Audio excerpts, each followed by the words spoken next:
how do you keep a customer motivated? Okay, I want to talk about how do you keep your customer motivated. You keep your customer motivated if you want to, when you're first getting your customer, you tell them your own testimonial. That's how you motivate them. You tell them your own testimonial. If you don't have a great testimonial, what's great about now as compared to when we started, because we had no stories, okay, and it was very difficult. All we talked about was the future and how it was going to be and how everybody was going to lose. Today, if you don't really have a great story because you haven't really lost much weight because you didn't have much weight to lose, you use other people's stories, okay, about how they've lost weight, okay, to keep the customer motivated, okay? Write this one down because this is a big one. You continue to go back and tell the person more stories and more stories and more stories. That's why we keep printing you lots of journals, okay, so you have lots of different stories to continue to tell people. Telling them one story is great. Showing them 4 stories is better. Showing them 100 stories every single month as time goes on, because it's, write this down, it's the fresh stories that keep you excited. Not only you, but them. Now the other place how you keep them excited is if you've got weight to lose, okay? If you've got weight to lose, maybe you started off on the product and you lost 10 kilos right away and you were excited, okay? And there's no question when you're excited you sell lots of product, okay? But now let's suppose you've plateaued and you've still got 25 kilos to lose, okay? And now you're going back to your customers and you're trying to convince your customers it's gonna work, it's gonna work, it's gonna work. If you stay the same weight over a month after month after month, you're not gonna keep your customers motivated, okay? Because they're gonna see that you are pitching something that's not reality because you are not continuing to lose your weight. So if you want to continue to make your customers excited, okay, that means that you have to take responsibility for your own weight, your own looks, your own face, your own health the most.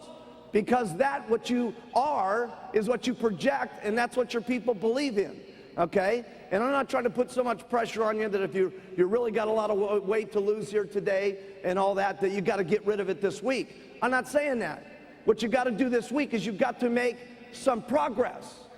1 pound, 2 pounds. Okay, next week, 1 pound, 2 pounds. I promise you, any of you that are having problems with selling the product, lose your weight and it'll take care of everything. I'm serious. Sometimes we have this ability to lie to ourselves about why things are not going right, okay?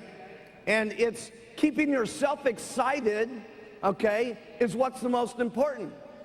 And when you're getting that weight down, you get excited and you get more confident and you get more courage, okay? And that confidence and that courage and that feeling that you love about the products is what transmits to people, okay?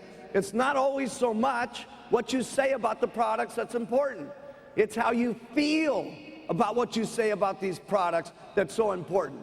And people read that. Don't you think that they can't? It's what's in your eyes. It's how in your voice. It's in your heart, okay? That is what people believe in, okay? So you got to take responsibility for yourself first and get excited about what's happening to you, and that will excite other people because you have to match your pitch. If you're saying something and you are not matching the pitch, okay, then it's no wonder people don't believe so much. And again, I'm not trying to say it's got to be all at once. Here's the most important thing. Write this down. You got to make some progress, okay? Little by little by little by little so that you can keep yourself excited. A lot of people have asked me how did I keep myself so excited back in the beginning? 1, I was working on myself. And number 2, I got lots of people, okay? If you have 1 customer and it's a refund, how's your business look? Bad, okay? If you got 100 customers and you only get 4 or 5 refunds, does it bum you out? Not much, okay? Because you got another 40, 50, 80 customers telling you their new experience about what's happening and what's going on and what's happening. Those stories is what keeps you excited. And those stories that you get that keep you excited, you tell those stories to other people and you keep them excited. Every time I go and do another rally and stuff like that, we've come back and we've seen other things happen to people and we've heard their stories, and I keep interjecting all my different stuff that happens, okay? And so keep it fresh by doing lots.